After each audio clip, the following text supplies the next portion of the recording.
Friends, welcome to chapter number 7 consumer protection. देखिए ये chapter बहुत ही सिंपल चैप्टर है और 17 मार्क्स का वेटेज है इसका विद ऑप्शन, तो इसे छोड़ के जाने की गलती बिल्कुल मत करना। आइए फटाफट स्टार्ट करते हैं। पहला क्वेश्चन है need and importance of consumer protection. पहला क्वेश्चन में क्या है, पहला point need of participation of consumer. देखिए कंज्यूमर प्रोटेक्शन की जरूरत क्यों है, पहले ये समझना जरूरी है। कंज्यूमर प्रोटेक्शन की जरूरत इसीलिए क्योंकि जो कंज्यूमर है, जैसे कि आप, मैं, हमारे मम्मी पापा, ये लोग अवेयर नहीं है अपने राइट्स के रिगार्डिंग। तो राइट्स के रिगार्डिंग अवेयर नहीं है तो बिजनेसमैन इनका फायदा उठाकर कंज्यूमर को धोखा देने की कोशिश करता है। अब ये चैप्टर ये बोलता है कि कंज्यूमर को एजुकेट करो ताकि कंज्यूमर अवेयर हो पाए और अपना खुद का राइट्स खुद प्रोटेक्ट कर पाए। तो देखना इस क्यों इंपॉर्टेंस है कंज्यूमर प्रोटेक्शन। पहला क्या है, need of participation of consumer. It is noted that business organisation take decision which affect consumer interest without consulting the consumer. Business houses कुछ डिसीजन ऐसे लेते, कुछ क्या सारे डिसीजन ऐसे लेते जिसमें कंज्यूमर को वो लोग कंसिडर ही नहीं करते डिसीजन मेकिंग प्रोसेस में, जबकि प्रोडक्ट तो कंज्यूमर को ही बेचना है। Only a strong consumer organisation can pressurise business organisation. तो जब कंज्यूमर पार्टिसिपेट करेंगे, एक अपना ऑर्गेनाइजेशन बनाएंगे, तो वो बड़े बड़े बिजनेस हाउसेस के सामने लड़ सकते हैं अगर बिजनेस हाउसेस उन्हें धोखा देने की कोशिश करता है या कुछ फ्रॉड करता है तो। अगला पॉइंट है lack of information.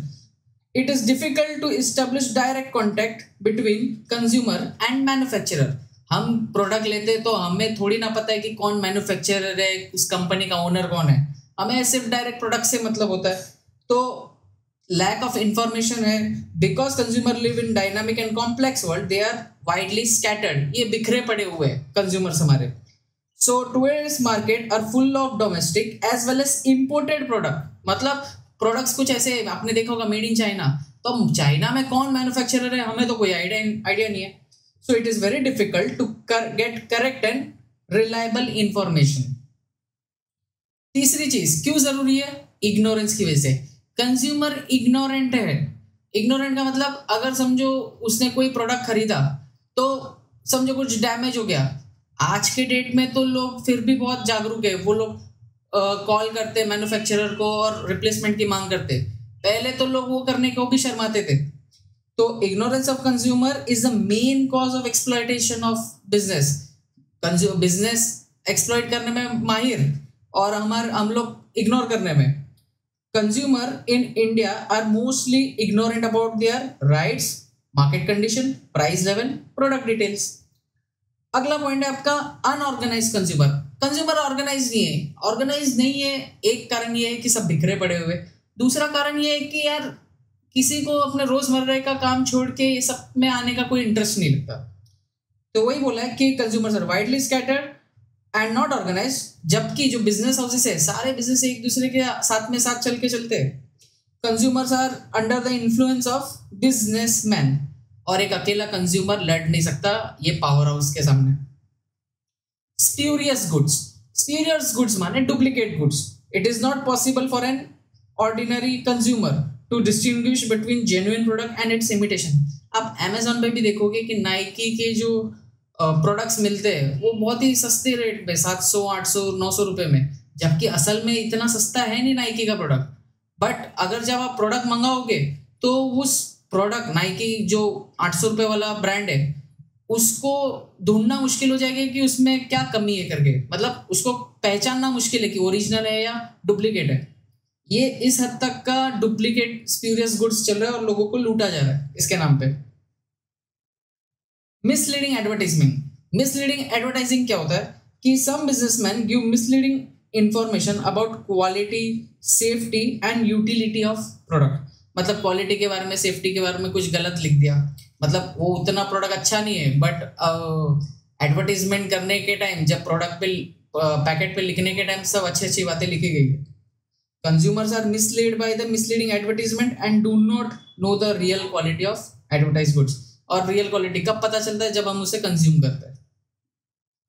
Next point है माल प्रैक्टिसेस ऑफ बिजनेसमैन। बिजनेसमैन भी बहुत कालाकांडी करने में नंबर 1, जैसे कि fraudulent, unethical, monopolistic trade.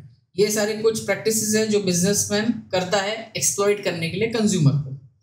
Many times consumer get defective, inferior and substandard product, low quality का माल मिलता है. Certain measures are required to protect the consumer rights. Next point है आपका trusteeship. अब ये trusteeship जब भी वर्ड आए तब आपको गांधी जी को याद करना है. According to Gandhian philosophy, businessmen are trustees of society's wealth. They should use this wealth for the benefit of people. Next question, very important question, rights of consumer. अब क्या क्या राइट्स है कंज्यूमर के? पहला राइट क्या है? Right to safety. This right protects consumer against products, production processes and services which are hazardous to life और health. मतलब ये राइट आपको बचाता है उन गुड्स से जो आपके लिए हानिकारक हो सकता है. मैंने बोला हो सकता है, जैसे कि आपका इलेक्ट्रिक सामान हो गया, वो हानिकारक हो सकता है. तो उसमें करेंगे क्या? उसमें कुछ ऐसे मेजर्स लाना चाहिए जिससे कंज्यूमर को लेते ही पता चले कि हाँ ये प्रोडक्ट सर्टिफाइड है. जैसे कि ISO का मार्क होता है, ISI का मार्क होता है. ये सारे सर्टिफिकेशन वाले मार्क्स है जो प्रोडक्ट पे देखते ही हम समझ जाते हैं कि हाँ ये प्रोडक्ट सेफ है. It includes concern for consumers long term interest as well as their immediate requirement. This safety should be in relation to कौन से प्रोडक्ट्स के लिए ज्यादा जरूरी है. ऐसे तो सब प्रोडक्ट्स के लिए चाहिए, बट मोस्ट इंपॉर्टेंट है medicine, electrical appliances, food etcetera. The government of India has given safety standard measures जैसे कि ISI, BIS, hallmark, Agmark. Hallmark आपको पता होगा कि सोने चांदी के ऊपर होता है. एगमार्क एग्रीकल्चरल प्रोडक्ट्स के ऊपर होता है. Next right as an consumer आपका क्या है?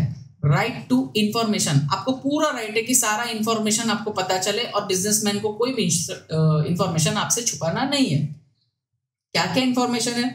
Price, name of the manufacturer, content used, batch number, कब मैन्युफैक्चर हुआ था, एक्सपायरी डेट क्या है, और अगर इलेक्ट्रिकल अप्लायंस है तो यूजर मैनुअल बताओ, सेफ्टी इंस्ट्रक्शन बताओ. ये सारी चीज प्रोडक्ट के पैकेजिंग में होना चाहिए.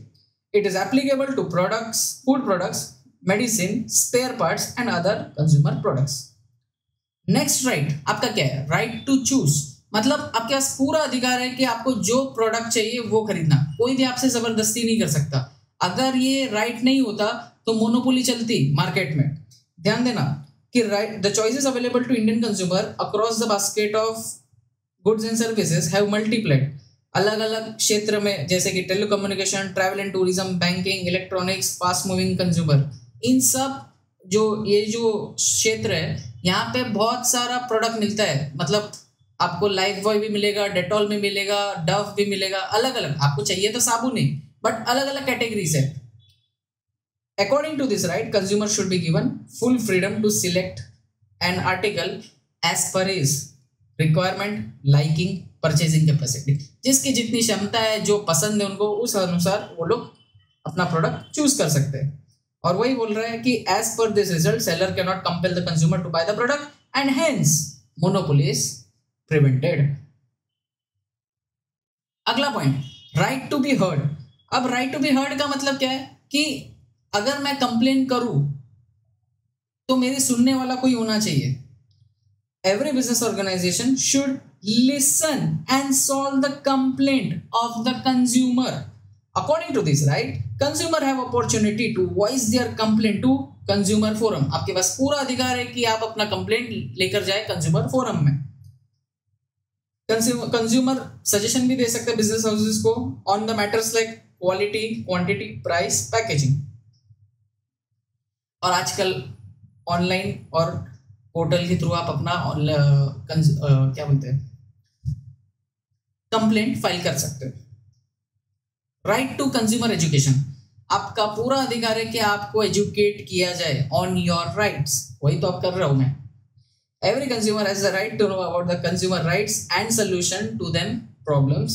An aware consumer can make a rational choice of goods and services, protects his right and interest. अगर कंज्यूमर अवेयर होगा तो वो खुद क्षमता रखता है अपने राइट्स को प्रोटेक्ट करने का. From the exploitation of unscrupulous businessman. निकम्मे बिजनेसमैन, ये वर्ड लिखकर जरूर आना, फेवरेट वर्ड है मेरा. The government, media and NGO play vital role in this. आपको पता ही होगा, अपने टीवी पे बहुत बार ऐड देखा होगा जागो ग्राहक जागो कैंपेन का. Right to represent. इसका मतलब क्या है कि Act provides an opportunity to individuals and consumer groups to represent consumers' interest before the consumer forum. मतलब आप चाहे तो अपना खुद का वकील भी बन सकते हो और अदालत में अपना खुद का केस लड़ सकते हो. आपके पास पूरा राइट दिया गया है. The act allows consumer to be represented by a person who is not a professional advocate. आप नहीं बने तो आप किसी को भी अपने साइड से लेकर जा सकते हो लड़ने के लिए, भले ही वो एडवोकेट ना हो. अगला पॉइंट क्या है? Right to redress. ये आपका राइट क्या है? आप गए केस में कोर्ट तो कर दिया, लेकिन आपका ये भी राइट है कि आपको आपके कंप्लेंट का कुछ सोल्यूशन मिले. Along with the right to represent, right of redressal is also given. Only filing of complaint is not enough to give justice to the consumer. खाली फाइल करके क्या फायदा है भाई? मैं कंप्लेंट फाइल इसीलिए करूं कि मुझे जस्टिस मिले. और अपने पास मतलब इंडिया में 3 tier quasi judicial consumer dispute forum है. मतलब 3 tier माने डिस्ट्रिक्ट लेवल पे, स्टेट लेवल पे और नेशनल लेवल पे हमारे पास कोर्ट्स है. आपको डिस्ट्रिक्ट में जाना है पहले. डिस्ट्रिक्ट में अगर आपको लगता है कि आप सेटिस्फाइड नहीं हो उनके जस्टिस से, तो आप स्टेट और नेशनल में भी अप्रोच कर सकते हो. अगला पॉइंट है आपका राइट टू हेल्दी एनवायरनमेंट. अब ये क्या है? All consumers have right to healthy and clean environment. सब लोग डिजर्व करते हैं यार cleanliness. Consumer can demand action against pollution causing business organisation.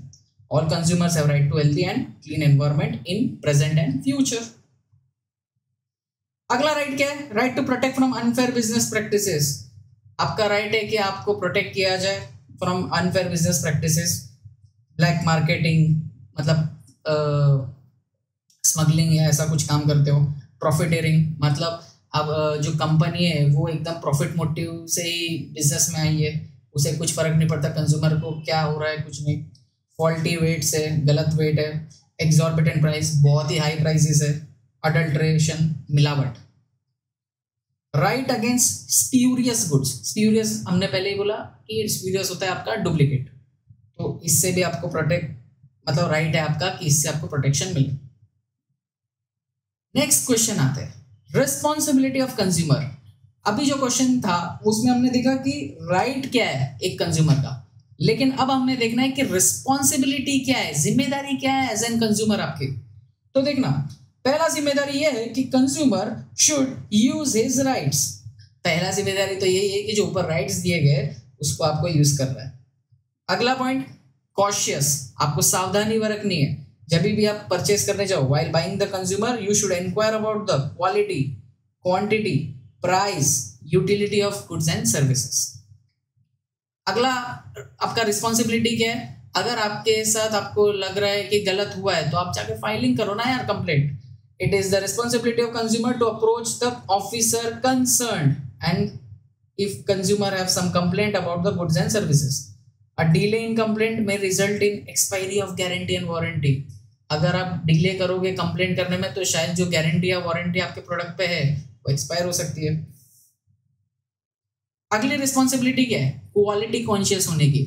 आप प्रोडक्ट खरीद रहे हो अपने यूज के लिए तो आपको तो क्वालिटी कॉन्शियस होना ही होगा. The consumer should never compromise on the quality of goods. They should not buy inferior stuff out of greed for less price. ऐसा अक्सर होता है कि लोग सस्ते में खरीदने के लिए गलत माल भी ले लेते हैं.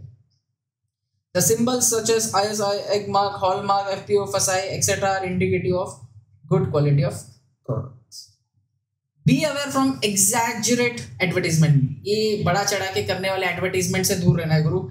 The seller informs the consumer about their goods and services through advertisement. Usually, seller exaggerate the quality of their goods in advertisement. Therefore, it is responsibility of the consumer to identify the truth of the advertisement. अगला responsibility आपका क्या है? Demand करो invoice, guarantee, warranty card का. आप सामने से बोलोगे नहीं तो वो लोग देंगे नहीं. Consumer should always ask for invoice of the goods produced. It is the responsibility of consumer to check details mentioned on the guarantee or warranty card. If the goods purchased are inferior quality, these documents are useful to settle all kinds of dispute. यही जब आपके पास invoice होगा, guarantee warranty card होगा, तभी तो जब आप complain लेकर जाओगे तो वो सबसे पहले तो यही पूछेंगे कि भाई इनवॉइस बताओ करके. तो ये काम की चीज़ है, बचा के रखना. Pre planned buying. मुंह उठा के चले नहीं जाना है कोई भी चीज खरीदने के लिए, हमेशा अपनी पूरी प्लानिंग करनी है, छोटी से छोटी चीज क्यों ना हो। अब जब आप, एक एग्जांपल लेता हूँ कि आप अगर फोन लेने जाते हो तो आप कैसे कंपेयर करते हो अपने फोन, जो आप फोन लेने वाले हो उसको सारे दूसरे ब्रांड से, देखते हो ना, क्वालिटी कॉन्शियस होते हो। तो इस सेम चीज आपको हर एक चीज में लागू करनी है। You should never buy in hurry, you should make an estimate of the goods they want to buy along with their quantity required. They should also take consideration the place from where to buy the things, कहाँ से लेना ये तक भी plan करना जरूरी। Last है आपका organised efforts. Consumer should undertake responsibility for the protection of their rights and safeguarding. और आपको भी कंज्यूमर प्रोटेक्शन एसोसिएशंस जो होते हैं, संस्थाएं बनी गई है कंज्यूमर को प्रोटेक्ट करने के लिए, वहां पे भी आपको हिस्सा लेना चाहिए, पार्टिसिपेट करना चाहिए for consumer welfare. Next question है आपका ways and means of consumer protection. मतलब आपको कंज्यूमर प्रोटेक्शन कैसे मिलेगा, कौन से जगह से आपको आपका न्याय मिलेगा, जस्टिस मिलेगा। पहला है लोक अदालत। लोक अदालत को इंग्लिश में ही बोलते हैं पीपल्स कोर्ट। ये एक इफेक्टिव और सस्ता ऑप्शन है फॉर क्विक रिड्रेसल। रिड्रेसल माने क्विक सोल्यूशन मिलेगा आपके कंप्लेंट्स का। द अग्रीव्ड पार्टी, अग्रीव्ड मतलब suffering party, the aggrieved party can directly approach the अदालत with the grievance and issue are discussed on the spot and decision are taken immediately. Resolution of dispute by lok adalat gets statutory recognition. MSADL, MRCTC, railway, insurance company, ये लोग लोक अदालत organise करते रहते हैं। अगला point है आपका PIL, public interest litigation. Hindi में इसे क्या कहते हैं, जनहित याचिका। अब ये क्या चीज है कि फॉर एग्जाम्पल आप देख रहे हो, आपके आंखों के सामने किसी के साथ अत्याचार होता हुआ दिख रहा है आपको। अब आपके साथ तो नहीं हो रहा है, लेकिन किसी सामने वाले के साथ हो रहा है, तो आप सामने वाले इन द सेंस किसी एक पर्सन के लिए नहीं, एक कम्युनिटी के लिए। फॉर एग्जाम्पल जब कोविड आया था तो लोग, बहुत सारे लोग ऐसे थे जो गवर्नमेंट के एफर्ट से खुश नहीं थे, तो वो लोग ने PIL फाइल कर दिया था कोर्ट में, पब्लिक इंटरेस्ट लिटिगेशन का। तो ये हर एक के पास राइट होता है कि आपको अगर दिखे कि किसी के साथ गलत हो रहा है तो आप, वो नहीं कर सकता तो आप भी कर सकते हो PIL। PIL means legal action initiated in the court of law regarding matter of general public interest. It is a legal facility under which any person can approach to the court of law in the interest of society, मतलब society के interest में। Its aim is to provide what? Legal remedy to unrepresented group of society. कहाँ पे file होता है PIL? हमेशा high court और supreme court में। और क्या है भाई आपके प्रोटेक्शन के लिए? रिड्रेसल फोरम, जो हमने डिस्कस किया कि 3 टियर जुडिशियल फोरम्स है अपने पास। रिड्रेसल फोरम है डिस्ट्रिक्ट लेवल पे, स्टेट लेवल पे और नेशनल लेवल पे। देखना कि, और ये तीनों जो लेवल पे जो बने, इनको बने कैसे ये लोग? कंज्यूमर प्रोटेक्शन एक्ट 2019 के द्वारा, डिस्ट्रिक्ट, स्टेट, नेशनल। और ये डिस्ट्रिक्ट में जाना है या स्टेट में जाना है या नेशनल में जाना है, किसके बेसिस पे, ये अपन अभी जस्ट आगे पढ़ेंगे, जहाँ पे वैल्यू ऑफ गुड्स, मतलब कितने वैल्यू का आपके साथ धोखा हुआ है या आप सेटिस्फाइड नहीं हो, तो उसके बेसिस पे डिसाइड होगा कि आपको डिस्ट्रिक्ट में जाना है या स्टेट में जाना है या नेशनल में जाना है। अगला पॉइंट है आपका अवेयरनेस प्रोग्राम। गवर्नमेंट को अवेयरनेस प्रोग्राम लाते रहना चाहिए, क्योंकि जब अवेयर होगा कंज्यूमर तभी तो उसको राइट्स अपना पता चलेगा। To increase the level of awareness among the consumer, the government of India has initiated various publicity measures, जैसे कि वो लोग अपने जर्नल, ब्राउचर, बुकलेट्स और पोस्टर के द्वारा बताते हैं राइट्स को। कभी कभी वेरियस चैनल पे ब्रॉडकास्ट करते, जागो ग्राहक जागो। 15 मार्च, अब ये फिल इन द ब्लैंक्स में आ सकता है, ध्यान से। 15 मार्च को होता है इंटरनेशनल कंज्यूमर राइट डे, और 24 दिसंबर क्रिसमस से एक दिन पहले होता है नेशनल कंज्यूमर डे। प्लीज इसको ध्यान से करके जाना। अगला है आपका कंज्यूमर ऑर्गेनाइजेशन। कंज्यूमर ऑर्गेनाइजेशन कुछ संस्थाएं बनाई गई है जहां पर आप जाके अपने प्रॉब्लम का सोल्यूशन पा सकते हो। Consumer organisation have been active in India to promote and protect consumer interest. यहाँ पे आपको क्विक एंड एडिक्वेट रिड्रेसल मिल जाएगा ऑफ देयर ग्रीवेंस। ग्रीवेंस मतलब suffering. It is necessary to strengthen, मतलब मजबूती करने के लिए कंज्यूमर मूवमेंट को मजबूती देने के लिए। कंज्यूमर वेलफेयर फंड, अब ये एक फंड है जहाँ पे पैसे हम डोनेट कर सकते हो। ये बनाया किसने? गवर्नमेंट का डिपार्टमेंट है, डिपार्टमेंट ऑफ कंज्यूमर अफेयर्स। ये लोग ने ये फंड को बनाया, कंज्यूमर वेलफेयर फंड को, काहे के लिए? फाइनेंशियल असिस्टेंस देने के लिए। मतलब बेचारा कोई गरीब है, उसके साथ गलत हुआ है, बड़ी कंपनी ने गलत किया, उसके पास तो पैसे नहीं होंगे केस लड़ने के लिए, तो ये CWF से ही पैसा उसको मिल जाएगा। दिस फंड कहाँ पे यूज होता है? देखो, ट्रेनिंग एंड रिसर्च के लिए, एजुकेशन के लिए, कंप्लेंट हैंडलिंग के लिए, काउंसलिंग करने के लिए, गाइडेंस देने के लिए लोगों को, या तो फिर प्रोडक्ट को टेस्ट करना हो, इन सब के लिए पैसे यूज होते हैं। ये लिख कर आना बहुत जरूरी। लेजिस्लेटिव मेजर क्या है? कुछ लॉ बनाए गवर्नमेंट ने। अब इनमें से आप कोई 2-3 लिख दो, काफी होगा। सेल ऑफ गुड्स एक्ट, ये गुड्स जब आप बेचते हो तो उसके अंदर, इस एक्ट के अंदर सारे रूल्स एंड रेगुलेशन है। फिर food safety and standard 2006, standard of weights and measure act 1956। 3 लिख दोगे काफी होगा। लास्ट क्वेश्चन है आपका, कंज्यूमर प्रोटेक्शन एक्ट 2019 में हमें पढ़ना है डिस्ट्रिक्ट, स्टेट और नेशनल कमीशन के बारे में। अगेन ये डेट याद रखना, 24 दिसंबर होगा नेशनल कंज्यूमर प्रोटेक्शन डे, और जो 15 मार्च वाला है वो इंटरनेशनल है। भूल से भी मिस्टेक मत करना। देखना, पहला फोरम, मतलब अब ये क्या है? डिस्ट्रिक्ट कमीशन, ये सारे कोर्ट है जो डिस्ट्रिक्ट लेवल पे है, स्टेट लेवल पे भी है और नेशनल लेवल पे। यहाँ पे इन सब का ही हमें फीचर्स देखना है। देखना, पहला क्या है? मीनिंग। अब अगर क्वेश्चन आया डिस्ट्रिक्ट कमीशन के ऊपर, तो ये सारे पॉइंट्स है आपको लिखने हैं और इसका एक्सप्लेनेशन ऐसा ही लिखना है। और ये जो मैंने रेड कलर किया है वो की पॉइंट है, और इसको अच्छे से करके जाना। देखो, मीनिंग क्या है डिस्ट्रिक्ट कमीशन का? A consumer dispute redressal commission at each district. अभी इसको इस्टेब्लिश कौन करता है? State government.